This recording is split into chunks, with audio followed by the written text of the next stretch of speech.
good afternoon to all the audience. So we are occupational therapists from iSports Rehabilitation Center. My name is Janice.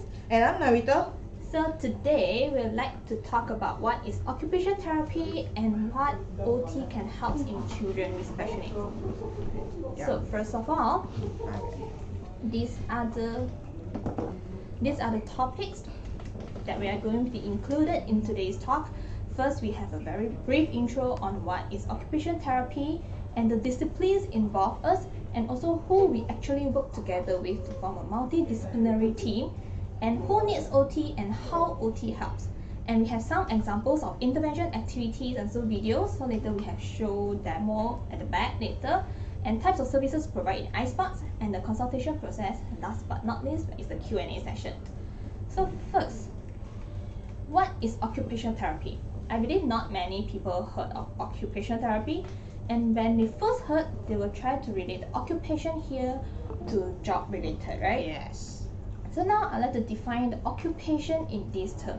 So actually it refers to the activity of daily livings, or we call it as ADL, that people do in their daily lives. From the moment they wake up in the morning, open their eyes, and then till they close their eyes and sleep at night. So all these activities they do the whole day actually bring meaningful and also purposeful to their life. So it actually includes things that they need to do. For example, they need to shower, they need to go to the toilet, they need to comb their hair, brush their teeth, they need to walk, or even they want to do, for example, their play, their leisure, hobby, or interest. So we occupational therapists help patients to achieve, maintain, and also optimize their independence in the aspect of physical, mental, and also social. So to achieve this, we need strategies.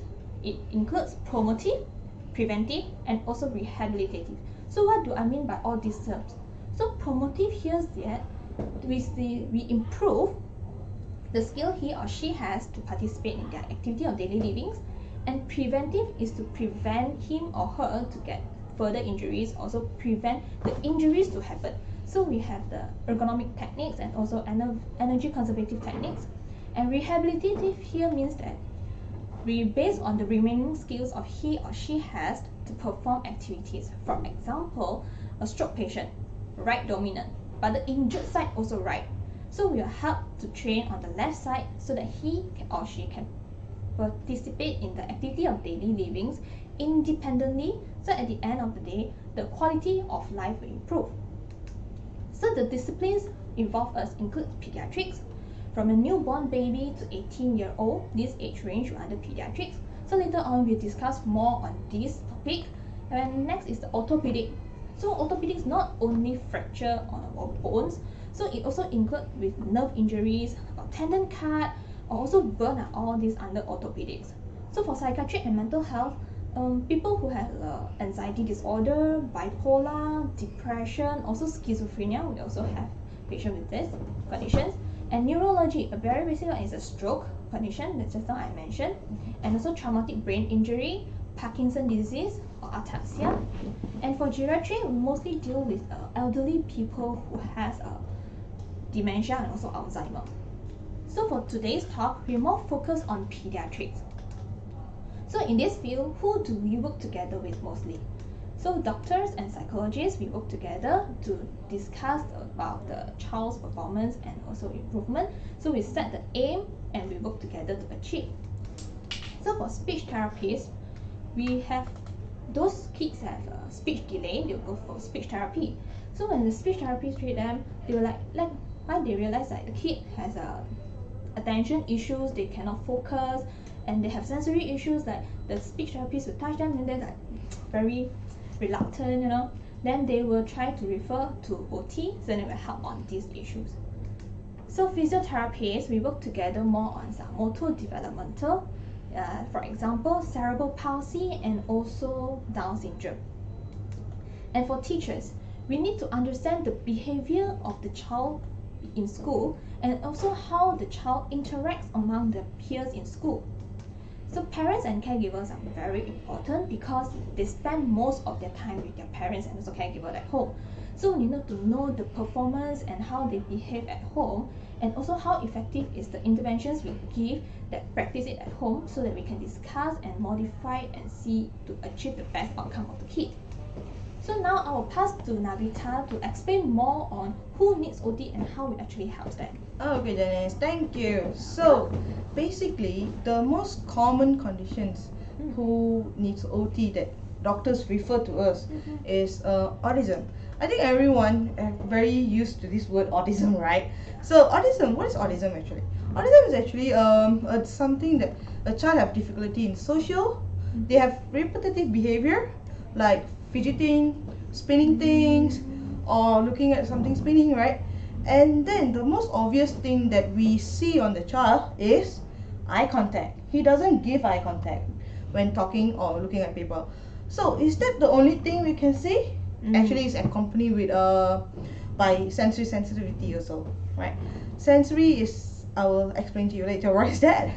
Okay, and then the second one, this is also a very common thing that we hear: attention deficit disorder or attention deficit hyperactive disorder. Okay, this is basically, as you see, there's attention issues for the child who is inattentive. Okay, and then hyperactive, basically hyperactive, we will say the child is clumsy, disorganized, or we say naughty, right? So we label them as that, but their child has some other issues like hyperactive or attention issues. Cerebral palsy, basically cerebral palsy, there are two things. One is hypertonia. Hypertonia is something spastic which the child have difficulty to move, and hypertonia is something floppy which the child have no muscle tone, right? And global development delay, when we say global development delay, is everything is delayed, so which is the child have taking a longer time in their milestone development compared to their other same age children. Okay, same like talking, walking, or doing some movements, so the child have delay in that.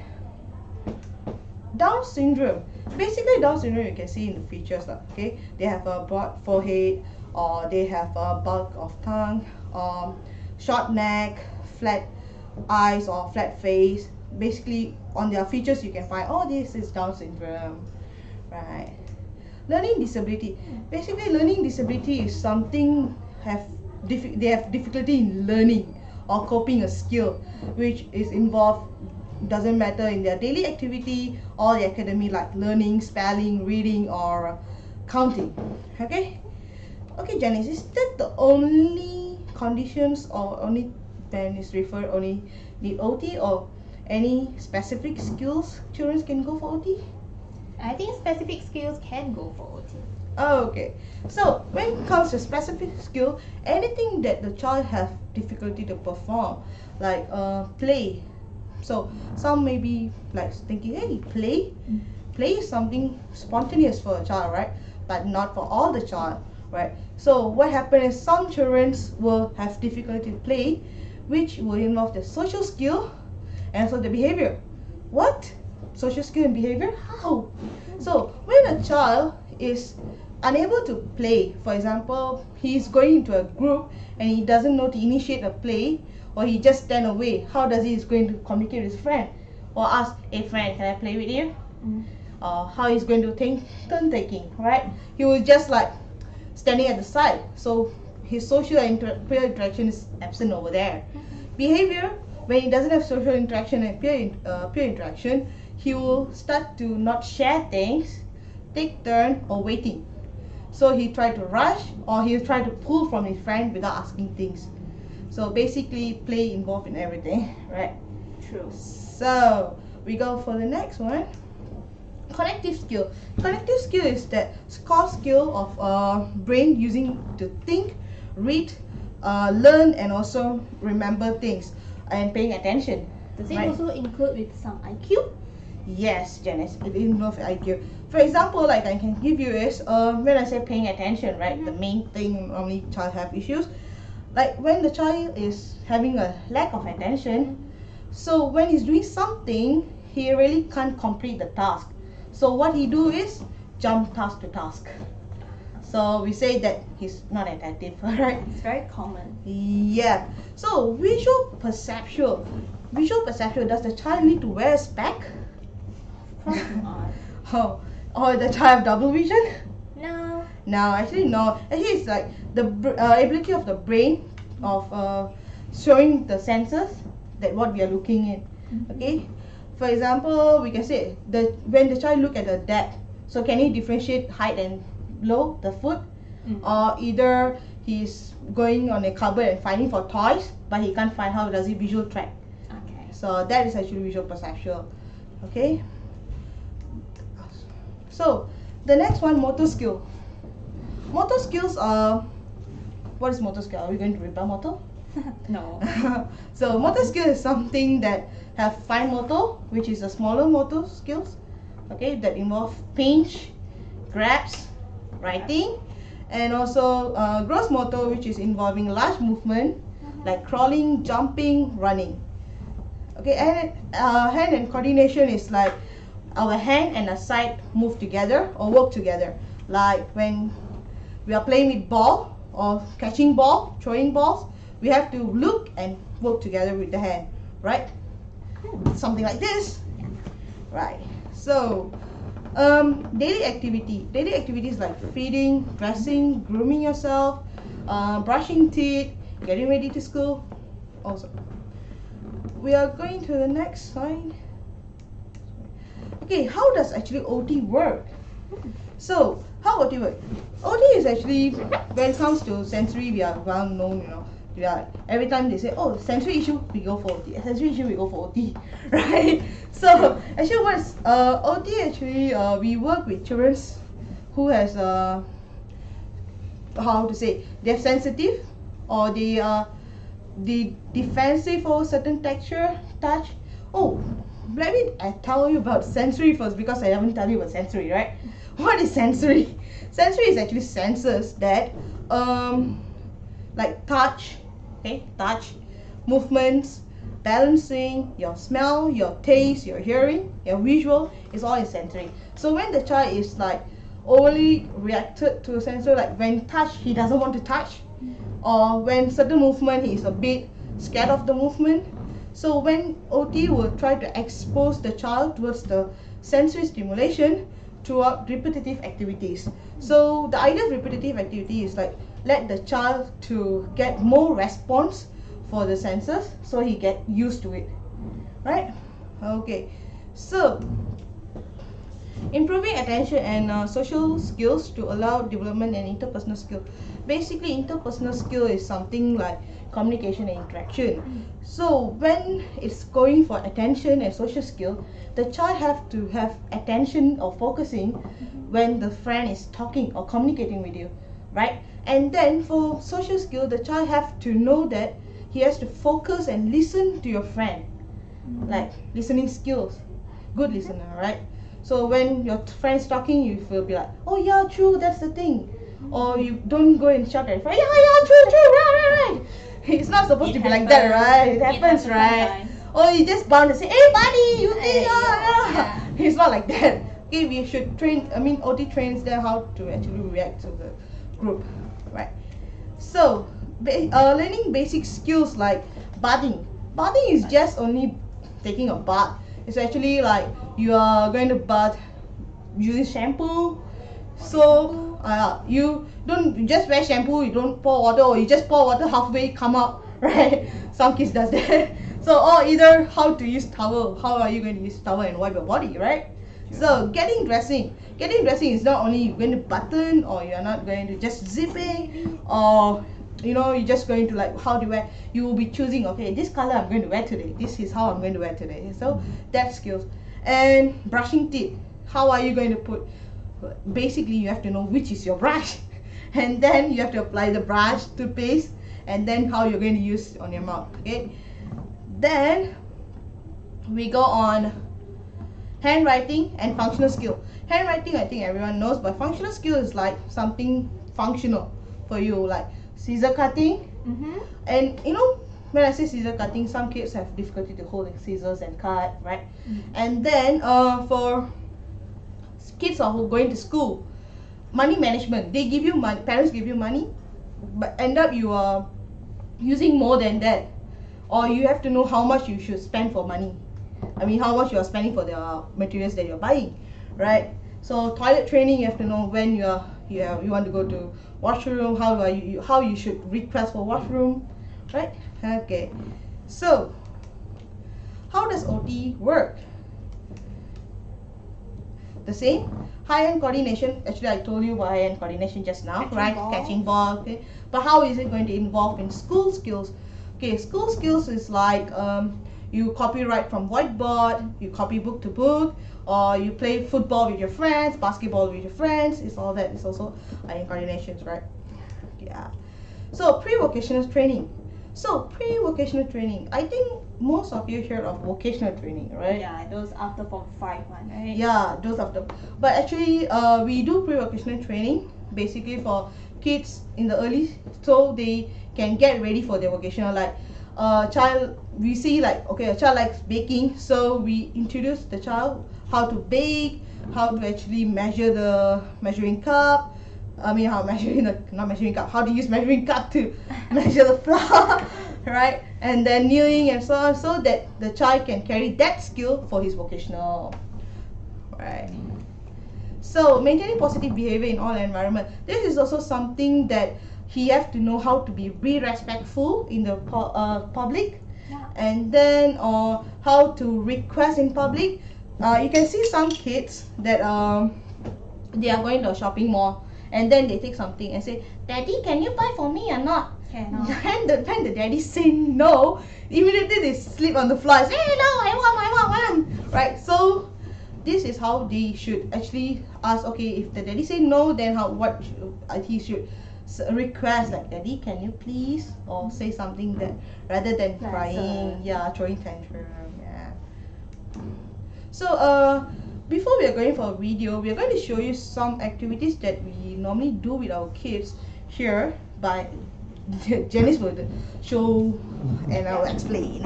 I'll try to act like a kid. Yeah, Janice will act like a kid. Right.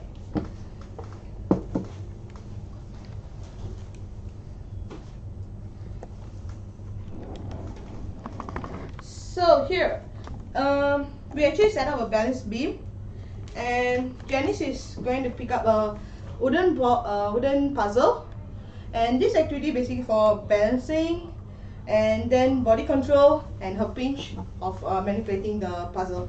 Okay, let's go, Janice. So she's going to, basically OT will do a task with purposeful activity so that they achieve a target, right? So that's nice, Janice. High five! So this, we are giving positive reinforcement so the child can do activity with more positive, yeah, and encouraging. So when the child gets improved or get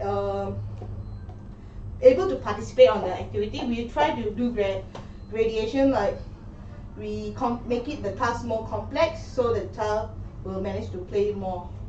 Okay. So basically, I don't think so Janice can go into this. It's because it's too small for Janice. Yeah, this is mainly for kids. This is actually complex for Janice. Right. The next one we are going is the swing. Right. So this swing is some basically for her balancing, body posture control, and her balancing and posture control. So And attention. Sit Yep. on that. Okay, I'm going to sing her. Swing. Yeah. And this is also like she follow her body momentum, okay, how it's going to move. And because her posture control, her balancing is quite good, she doesn't fall down. But if a kid who has a balancing issue, who has a poor posture control, they have tendency to fall. Okay, but Janice is not going to fall like that. Okay, and then how about balls? We had actually explaining what hand coordination and so on, right? But if including hand coordination, we also can include communication skills like catching ball, say hi, or like we like food, so we will say pizza, McDonald's. KFC, Back to you. Yeah, this is actually giving them a social contact or communication skill. We can actually promote with some other elements like colors, alphabets, and so on. So let's view the video of the kids playing, and then while that we will explain to you what we are doing it. Yes.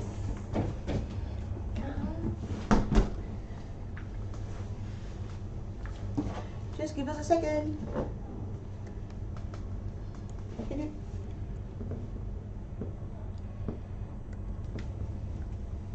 Mouse.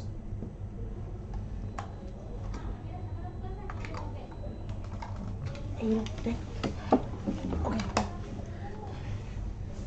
So sorry for the small interruption. Okay. Okay. So we're going to play the video. In between the video, I'm going to stop and explain what is going on now. Okay. So sensory. Basically sensory play. These kids that you see for sensory play, they are quite sensitive over rough texture or touch, and also some rough texture or soft like cotton. So we are trying to introduce them with rice, shaving creams, and messy play. So you can go through. Yeah. So this child is actually sensitive with rough. So I'm giving her rice, and this boy shaving cream. He's actually and this is messy play. So she's rubbing and making a place messy. Okay, physical activities like we normally do for their core strength, that means their body strength, their balancing, their movements, and also for organizing them. Okay. So this boy is a bit visual coordination, so we training teaching his core muscle, balancing, upper extremity issues, upper limb, yeah. And we also do outdoors so that they can explore more. Handwriting. When it comes to handwriting, there are certain kids who are still not exposed to handwriting, so we are trying to expose them to handwriting, like training them for pencil grip, coloring skills, and how we are going to evaluate them by some standardized assessment by saying, this age is their current handwriting skill. So we are going to do this.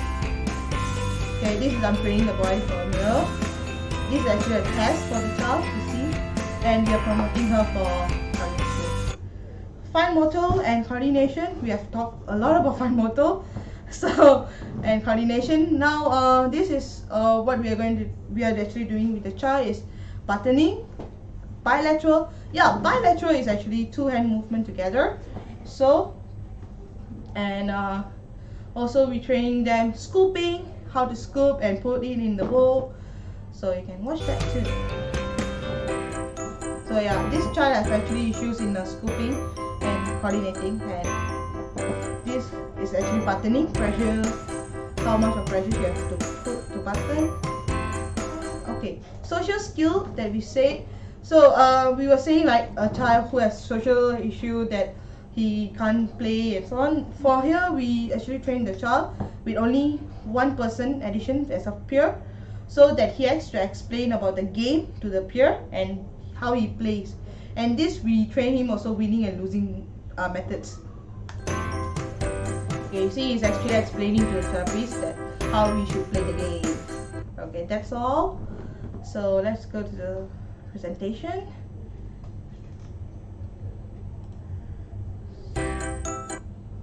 So basically, what the services OT in the iSport provide is sensory-based intervention, like I explained just now, and activity of daily living like buttoning,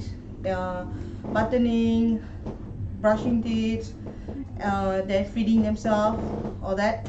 Early intervention program is something is already stated early, which means we find the child's difficulty in the earlier stage so that we can give them intervention.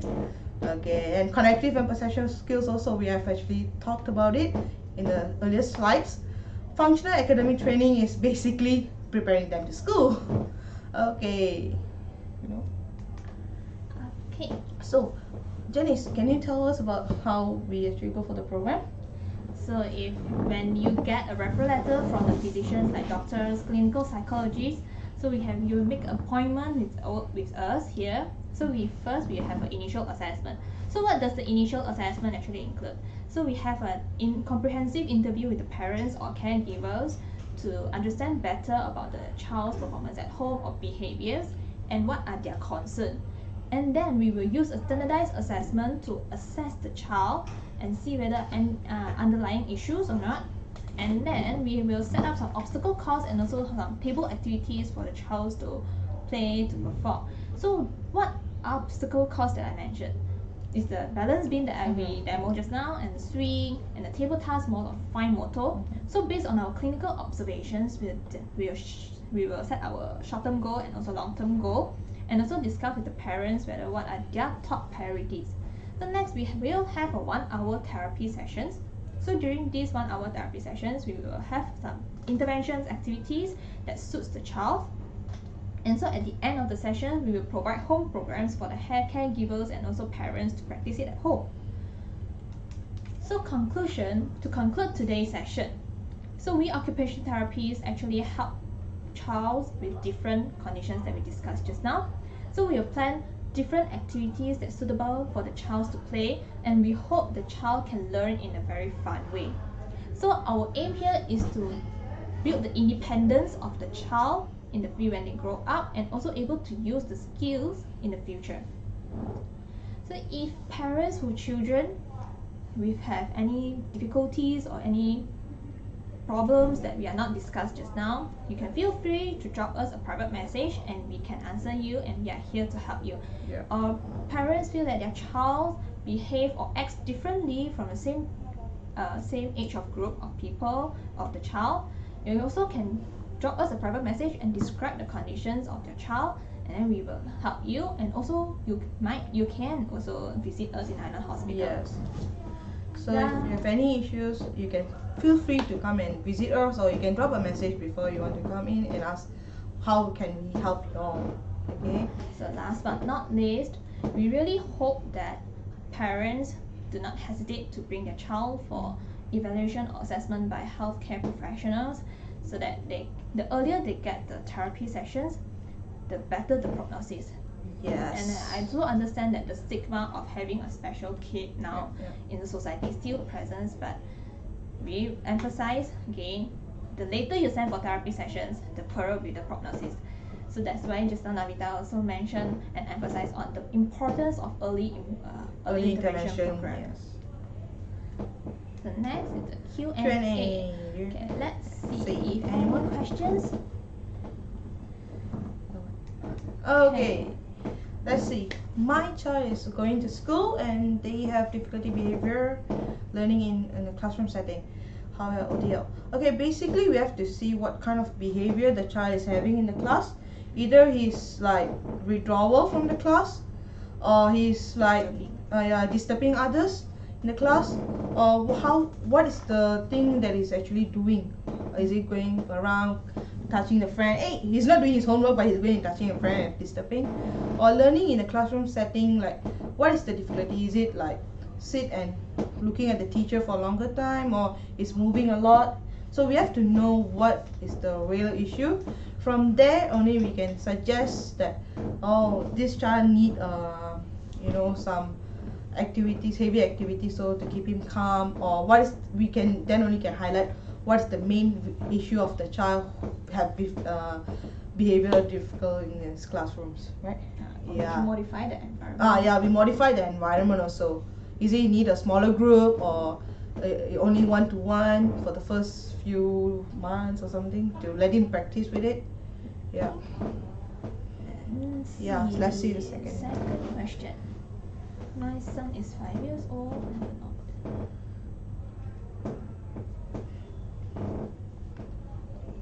Okay.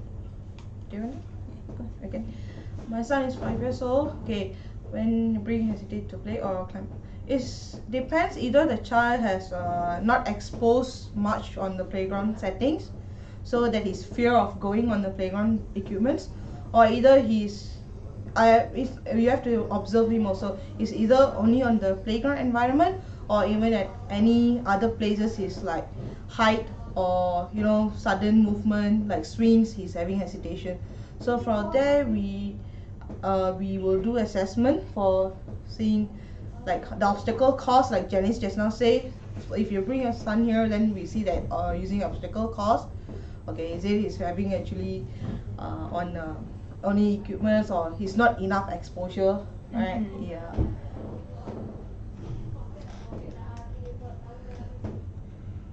Next is My daughter is Down syndrome. We are sending her to school, but the teacher often complains that she's very rude. What cannot do? Basically, this is how the one behavior part that we were saying just now, to be how should be the child polite or something. So basically, OT does behavior modification for this kind of kids. So we have to know which method is actually working with the child, and is it positive reinforcement, how and what make the child to be rude. Is it any sensitive things been carried out? So we have to figure out the issues first. We have to identify what's the issues going on with the child to react rude in the classroom. Yeah. like anything stimulate her, yeah. to act like that or behave like that. Yes. So you need to know and understand the root of the problem, Yeah. the stimulation. Okay.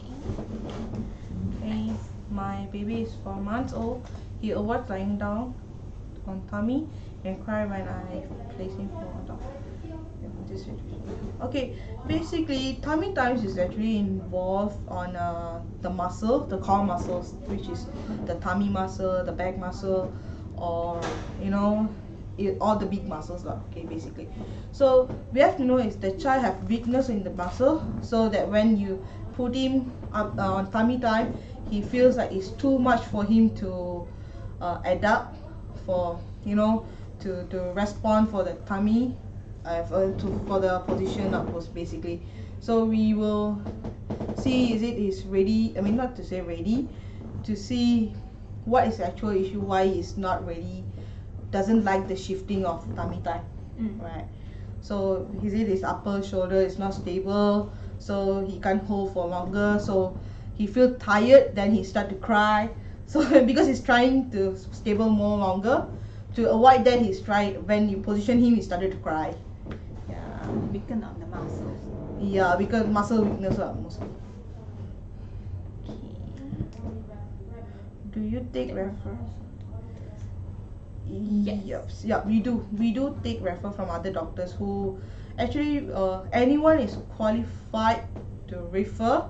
You can bring it to Highland Hospital, iSpot, so that OT will take them. Yeah. Right.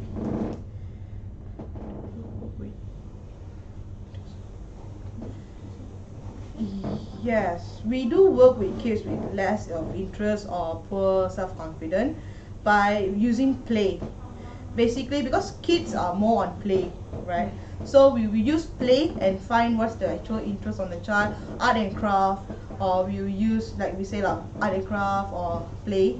This main thing normally we use to see what's the child's interest, and we try to improve the child's confidence level. You encourage, encouragement, yeah, to build out the self-esteem and also self-confidence of a child. Yeah. Okay, 7. My child likes to jump up and down from height. Please your finger.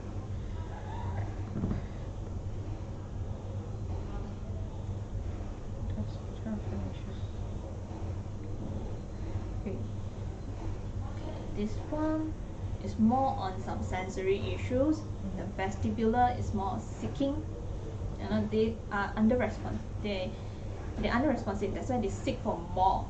So when they come, you can help them by doing a lot of more physical activity, so that to the threshold level of the sensory, we have to alternate to make him bring down the seeking behavior. And also he's not aware of the pain. Either he doesn't aware of pain or he's not fear of pain. you know, so he's just like, or he likes the way he fall or something like that. And then he's not aware of the surrounding lah, actually. Might be he's not aware of the surrounding lah. Yeah. And we teach him more on waiting skills, and also to slower down his process, the impulsive behavior. Like, because you need to go without out of control, right? You need to stop the impulsive behavior. Yep. Okay. So I think that's all for today. So yeah. Thank you so much for your time, and we really appreciate it. If you guys need any guidance, you may free to come and find for us in iSpot, or you can personally message us on our Facebook page. I really hope today's talk will help a little bit of you. Yes. Thank you very Bye. much. See you Bye everyone. bye.